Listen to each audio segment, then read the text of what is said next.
today we're going to look at, from chapter 8.1 in our textbook, the idea of systems of equations, and we're going to solve systems of equations. So first of all, a system of equation is two or more equations that we consider at the same time together. And it's important to know that thinking about a solution we can think of that in two different ways. So if we think graphically of, for instance, the equation of two different lines, or the equations rather of two different lines, excuse me, you can think of the solution as being the intersection point of the two lines. So where do those two lines cross? The second way to think of a solution is to think of the value or values that satisfy both equations. So what are the values of x and y, for instance, that make both equations true? We're going to look at three different methods for solving linear systems in this lesson. And the first one of these is solving by graphing. So method A, graphing. So this looks at that first idea of what a solution means. The method is to graph both lines.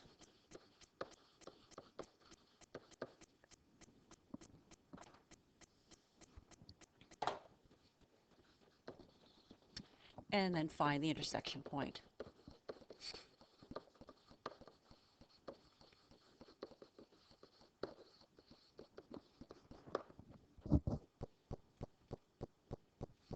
So for example, here's a system of equations.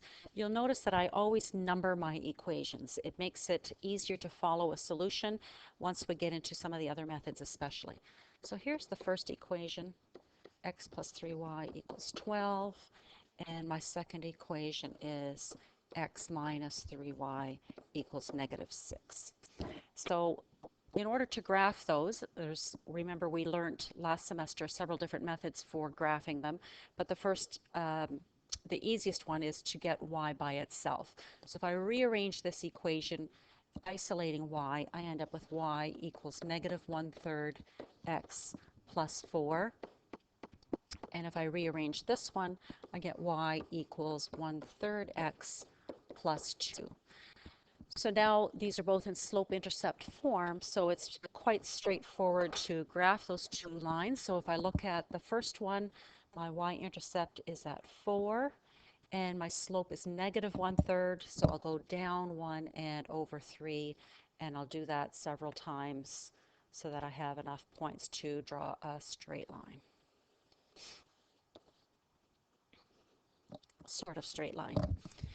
Then for the second one, I've got y equals positive 1/3 x plus 2, so my y-intercept is 2, and I go up 1 over 3, up 1 over 3, etc., till I've got enough points to draw the line. And from this, I can see that the solution appears to be that point right there, which it would be the point 3, 3.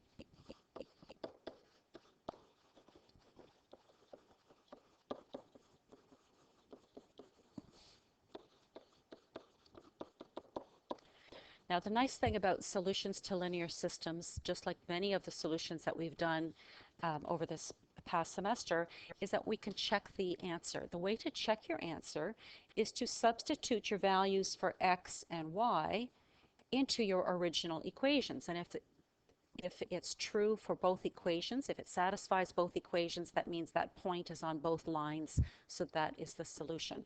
So let's check that point for equation 1. We'll have 3 plus 3 times 3. I'm substituting 3 in for the x, 3 in for the y equals 12. And I end up with 12 equals 12. So that point is on the line, is on the first line. So now we'll check the same point, see if it's on the second line.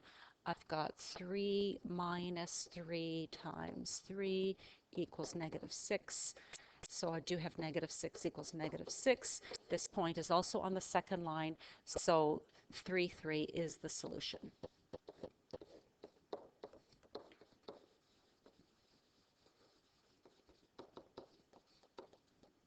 So graphing is a nice way to solve systems of equations, especially if you can graph quickly, and especially if you're using x and y. to do that. However, the downfall of using graphing is, what if that intersection point was 3.5? It's very hard to read that point on a graph. It's hard to draw it neatly enough to find that it's 3.5, for instance, instead of 3.4. So we very quickly will move on and try some algebraic solutions, because those will work when we need an exact answer and when we don't have graph paper handy as well. And we will rely more on the algebraic methods. So the first algebraic method that we're going to look at is substitution.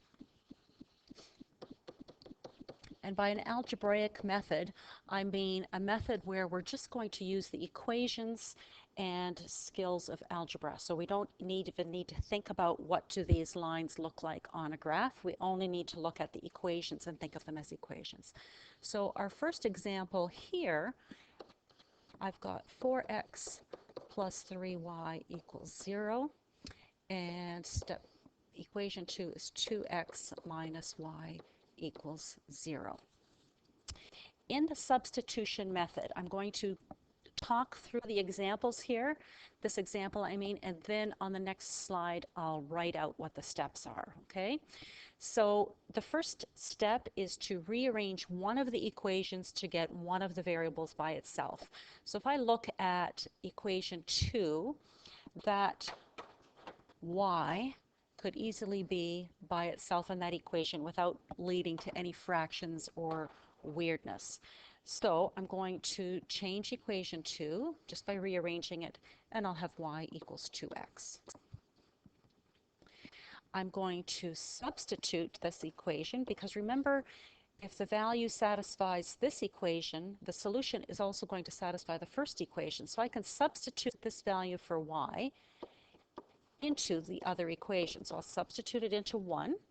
So I'll have 4x plus 3, and notice I'm replacing the y with what it's equal to, which is the 2x. So 3 times 2x equals 0. Notice that's equation 1. All I've done is replace the y with what it was equal to up here. So this gives me 4x plus 6x, so I have 10x equals 0. If I divide both sides by 10, I'll have x equals 0. So now I have the value for one of the variables. I can now substitute this value into either equation 1 or equation 2. I'll substitute it into equation 2, and because there's so many possibilities, we do use a lot of words. So I'm going to substitute into 2 so that the person reading your solution can follow what you're doing. So my second solution was 2x minus y equals 0. So I'm going to go 2 times 0 minus y equals 0. So negative y equals 0. So y equals 0. So my solution is 0, 0, which means that if I were to graph these two lines, they would cross right at the origin at 0, 0. Okay, so now I'm going to, on the next page, I'm going to just write out what the steps in general are for substitution that we just did with this example. Okay, so the first step was rearrange one of the equations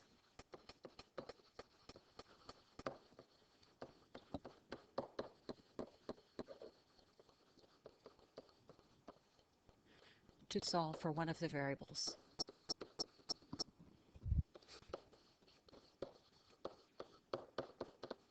And it doesn't matter which equation you choose to rearrange, and it doesn't matter which variable you choose to solve for first.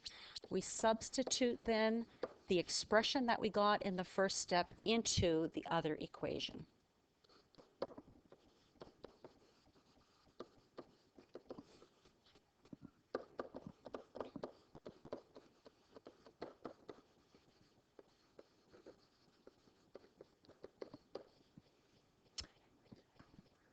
And what that leads to is solving then for the second variable.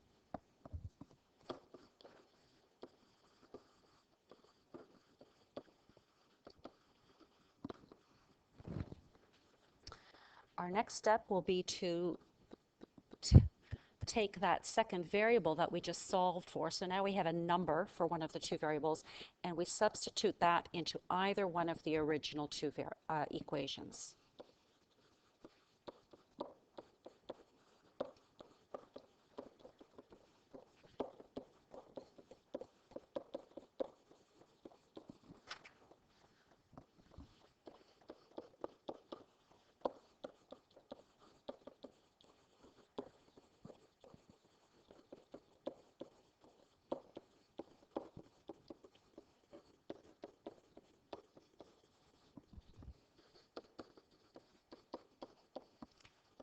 And now we'll end up solving for that first variable. Okay, so when we rearrange the first equation in step 1 here, what we're doing is we're getting an expression for the first variable, either x or y. We take that expression and we substitute it into the other equation, and we end up then with a number for the second variable. Once we have that number for that second variable, we substitute that into either one of the two original equations, and do use the original equation, not the one you rearranged, and use that now to solve for the first variable. So remember, here you had an expression for the first variable in step 1. In step 3, you now will get a number for that first variable. So let's now, on the next slide, we're going to do one more example together. I think that is example C. And my first equation is 3x minus 4y equals x minus y plus 4. It's a little bit more of a complicated equation. And my second equation is 2x plus 6y equals 5y minus 4. So the first step will be to simplify those equations. So let's get them both so that our x's and y's are on the left side of the equal sign and we have a constant term on the right. So this first equation, if I do that, I need to subtract x, add y to both sides. So I'll have 2x minus 3y equals 4. And I'm going to just put a 1 here just to remind myself that that's equation 1 rearranged. And in this example, I need to subtract 5y from both sides. So I have 2x minus y equals negative 4. So there's my equation 2. Now, notice that in equation 2, I have a y that's easy to get by itself again. Okay? So I'm going to rearrange that one. We use a lot of arrows in this. So I'll have y now will be equal to, if I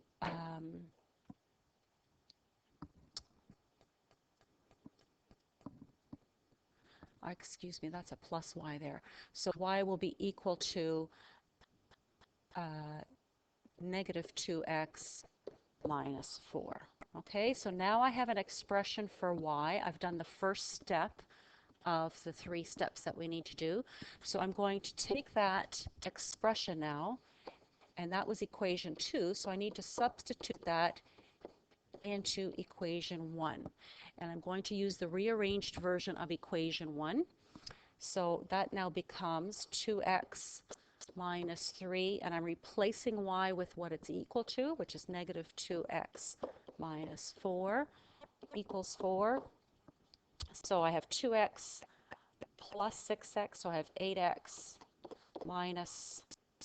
plus 12 equals 4. So 8x equals negative 8. Divide both sides by 8, so x equals negative 1. So there's my value for x, and I'm going to take that and I'm going to substitute it, and I can substitute it into any of these original equations. The reason I suggest one of the original equations is that you're less likely to make a mistake, even though it's much easier to substitute that always into your rearranged expression. And you can do that if you like, but I'm going to substitute it into equation 2 of the original one. So if x is equal to negative 1, I'll have now 2 times negative 1 plus 6y equals 5y minus 4. So I've got a negative 2 on this side. I've got a 5y there on that side that I want to get rid of. So I'm going to subtract 5y from both sides, so I end up with y. I'm going to add 2 to both sides, and I'll have negative 2. So my solution then is negative 1, negative 2.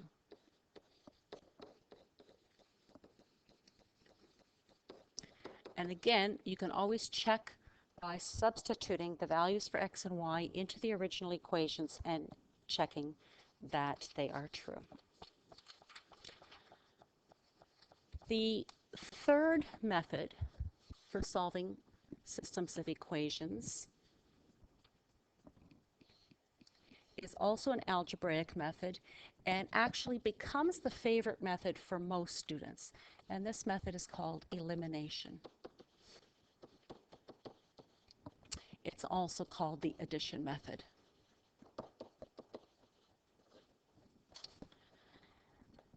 Okay, and in this one method, what we do is, I believe this is example D now, we end up multiplying entire equations by a constant term, and then we compare those two equations to each other and we add or subtract, but generally we add the two equations together, eliminating one of the variables.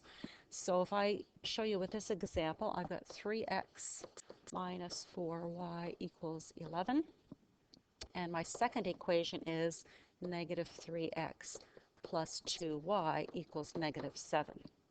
If I look at these two equations, this one has a positive 3x, the second equation has a negative 3x. If I add these two equations together, and this horizontal line shows that I'm doing a sum, okay? If I add them together, I end up with negative 2y equals 4. Notice that now the x term is eliminated because 3x plus negative 3x gives me a 0. So now I have just y, so I can solve for y. Y will be equal to negative 2. So very quickly now I've gotten that first value for one of the variables. Now I can substitute that into any one of the original equations, and I'll just substitute it into 1. So for the rest of this, solution is exactly like the substitution method.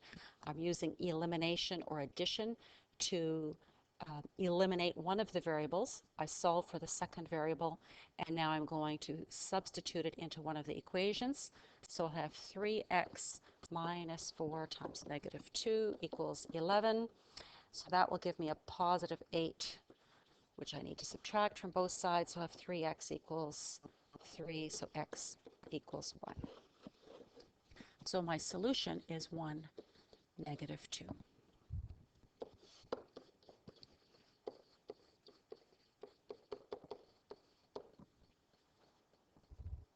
Okay, so now that was a pretty straightforward elimination problem because I had a positive 3x and a negative 3x, so that when I added those two equations together, one of the variables dropped out immediately.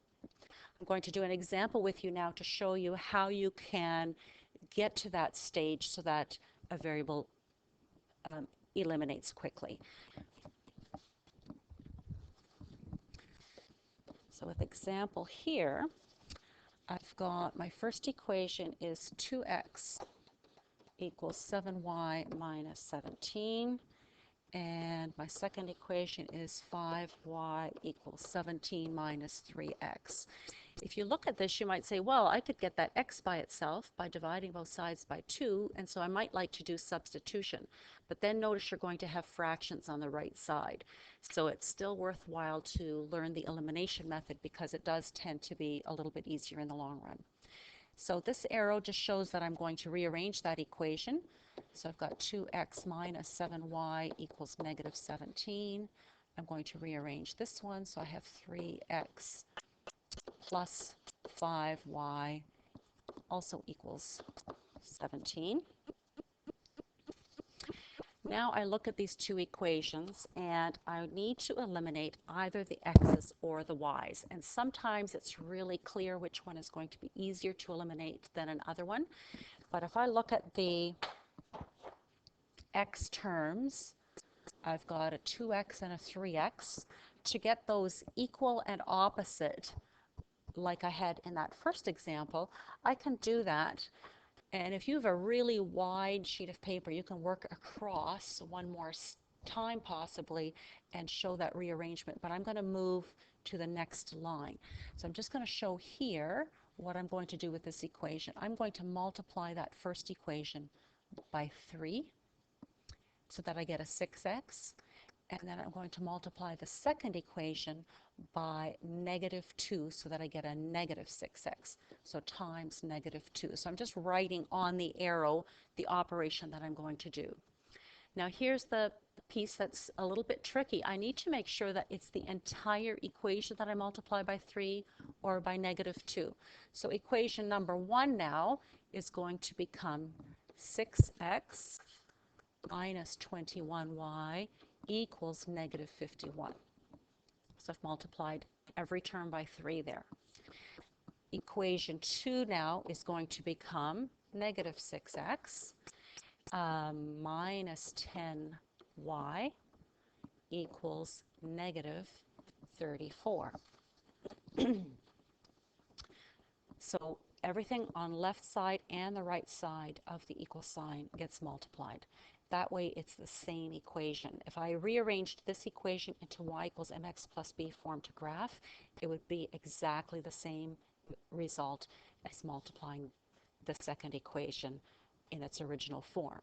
I would have exactly the same slope, exactly the same y-intercept. But now these two equations are in a format where I can add them together and eliminate one of the variables. In this case, it will be the x. So now I have -21 plus -10, so -31y equals -85. Now, this is not going to give us a sweet answer, and we're not always going to get sweet answers. So negative divided by a negative gives me positive, but I'll have 85 over 31, which doesn't simplify.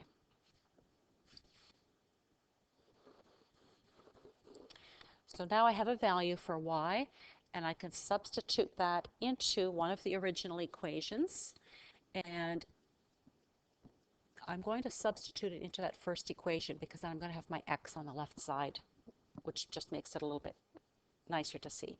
So I tell the person looking at my solution what I'm going to do. I'm substituting into equation 1. So I have 2x equals 7 times 85 over 31 minus 17. So I really need to get everything into a common denominator. I'll have 2x equals 595 over 31 minus 527 over 31. I'm going to just take that solution up here to finish it off. So 2x equals 68 over 31. So when I divide by 2, I'll have x equals 34 over 31. So my solution is 34 over 31 and 85 over 31.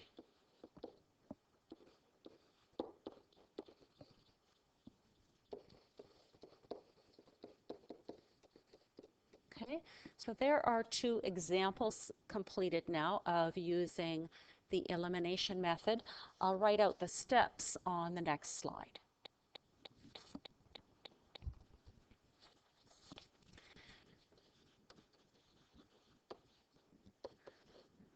So step 1 is rearrange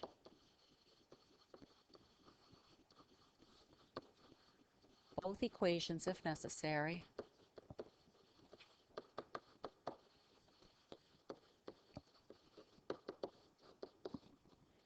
into ax plus by equals c form. The Second step is multiply one or both of the equations to get the coefficients of x or y to be opposites.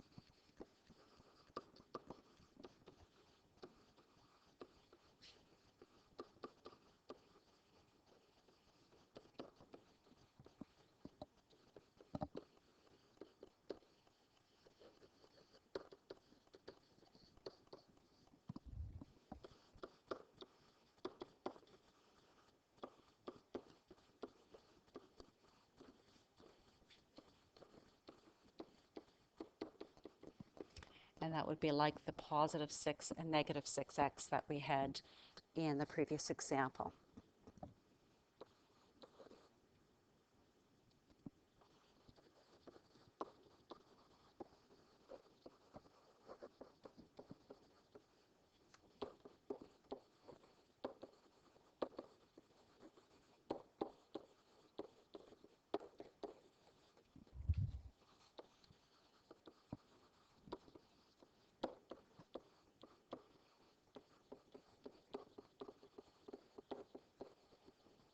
Okay, so the third step is to add the equations together to eliminate one of the variables and solve for the other one.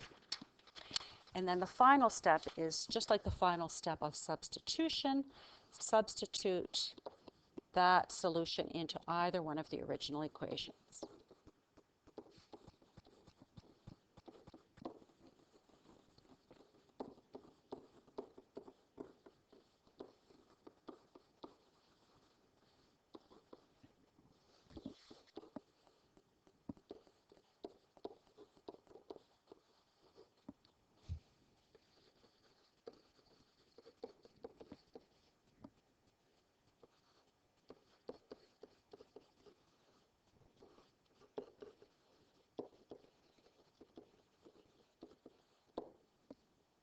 And that's it, solving systems of equations, three methods: graphing, substitution, and elimination.